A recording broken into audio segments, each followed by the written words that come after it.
తిరుగుతాం. దేవుని వైపు తిరిగితే ఏం జరుగుతుందో నేర్చుకున్నాం. ఎలా తిరగాలి అంటే గనక ఓషియా గ్రంథములో చెప్తున్న మాటలు ఏంటంటే, నీ మాటలు సిద్ధపరచుకుని, అంటే మాటలు ఎలా ఉండాలంట, సరిగా ఉండాలి.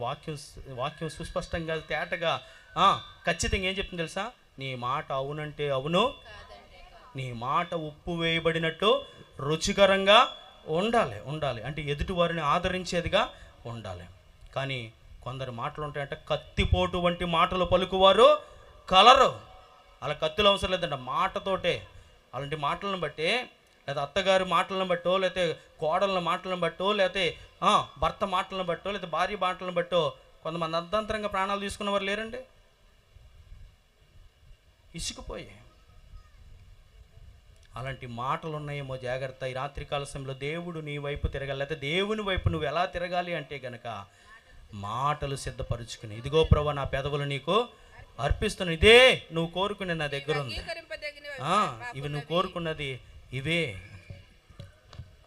ఒక దిక్కుని ఇలాగే మీ అయ్యగారు ఏర్పాటు చేసినట్టు ఒక పాస్టర్ గారు ఉపవాస ప్రార్థనలో ఏర్పాటు చేశారంట.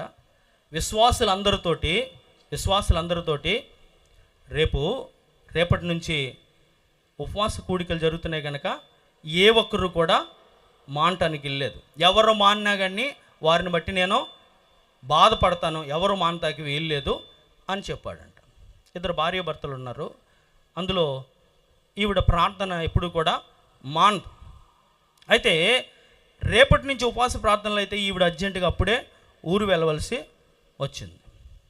వాళ్ళ భర్తతో చెప్తుంది, అయ్యగారు బాధపడకూడదు మనమల్ని బట్టి, నేను ఎల్లుండి ఎలాగో వచ్చేస్తాను కాబట్టి నీవు ప్రార్థనకే వెళ్ళు ఖచ్చితంగా అని చెప్తుందంట. చెప్తే ఈయన ఎప్పుడు వెళ్ళడంట.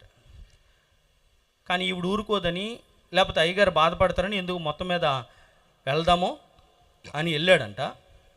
వెళ్ళిన తర్వాత మరి వెళ్ళేమంటే ప్రూఫ్ కావాలి కదా, ప్రార్థనకి వెళ్ళామంటే వెళ్ళాను మరి ఏం చెప్పారని అడుగుతారు. తర్వాత చిన్నప్పుడు స్కూల్కి వెళ్ళి వచ్చిన తర్వాత మా అమ్మగారికి తెలియదు, చదువుకోలేదు. ఇవాళ ఏం చెప్పారా అంటే ఇంగ్లీష్ చెప్పారులే అనివ్వండి. నేను ఎందుకు గొడవలేదు, తెలుగైతే ఒకవేళ చదివేద్దేమో అని ఇంగ్లీష్ చెప్పారులే అనివ్వండి. అంటే ఏదో ఒకటి చెప్పాలి మరి, స్కూల్కి వెళ్ళామంటే కనుక ప్రూఫ్ కావాలి. అలాగే ఈ ప్రార్థనకి వెళ్ళిన ఆయన ప్రూఫ్ని ఎతుకుతున్నాడు, ఏదో ఒకటి చెప్పాలి అనుకుని వెళ్ళిన తర్వాత పాస్టర్ గారు అందరూ వచ్చారా అన్నారంట. ఇదేదో బాగుందని చెప్పేసి ఒక్కొక్క రాసుకున్నాడంట, అందరూ వచ్చారా అని. తర్వాత రెండవదిగా ఆయన అన్నాడంట, ఆరాధన అయిపోయింది ఎలా కూర్చోమన్నారు, అలాగే అందరూ కూర్చోండి అన్నాడంట. ఇది కూడా రాసుకున్నాడంట, అందరూ కూర్చున్నారా అని ఇది కూడా రాసుకున్నాడు. మూడవదిగా అందరూ వెళ్తున్నారా అన్నాడంట. ముగింపులు ఈ 3 మాటలు గుర్తు చేసుకుని మంచం మీద పడుకుని మర్చిపోతానన్న ఉద్దేశంతో అందరూ వచ్చారా, అందరూ కూర్చున్నారా,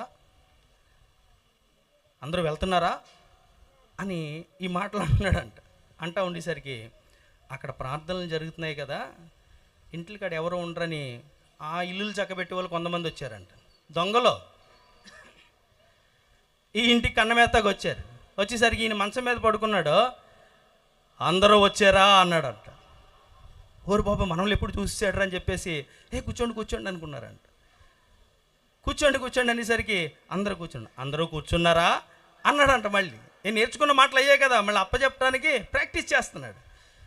చూసేసాడరా బాబు అని చెప్పేసి ఇంకా ఇక్కడ ఉండకూడదని చెప్పేసి వాళ్ళు వెళ్ళిపోతున్నారంట. అందరూ వెళ్ళిపోతున్నారంట. పరుగు తీయండిరా అన్నారంట. ఒకవేళ దీంట్లో సారాంశం ఏమిటంటే కనుక, దేవుని సన్నిధిలోకి వచ్చి 3 మొక్కలు నేర్చుకుంటే అది నీకు మేలు కలుగుతుంది. ఎప్పుడూ ప్రార్థనకి వెళ్ళినవాడు ఆ 3 ముక్కలు నేర్చుకున్న కారణాన్ని బట్టి ఇంట్లోదంతా దోచుకుపోయే దొంగలు పారిపోయారు తప్ప ఇంట్లోది అలాగే ఉంది. అర్థమైందని నేను చెప్పింది. 3 ముక్కలు ఏం చేసినాయంట, వాడి ఇంట్లో సామాగ్రిని అంతా కూడా కాపాడిని. ఒకవేళ ఆవిడ ఎలాగో ఊరికి వెళ్ళింది, నిద్రపోతుడు, వాళ్ళ పని చక్కబెట్టుకుని వెళ్ళిపోతారు. ప్రార్థన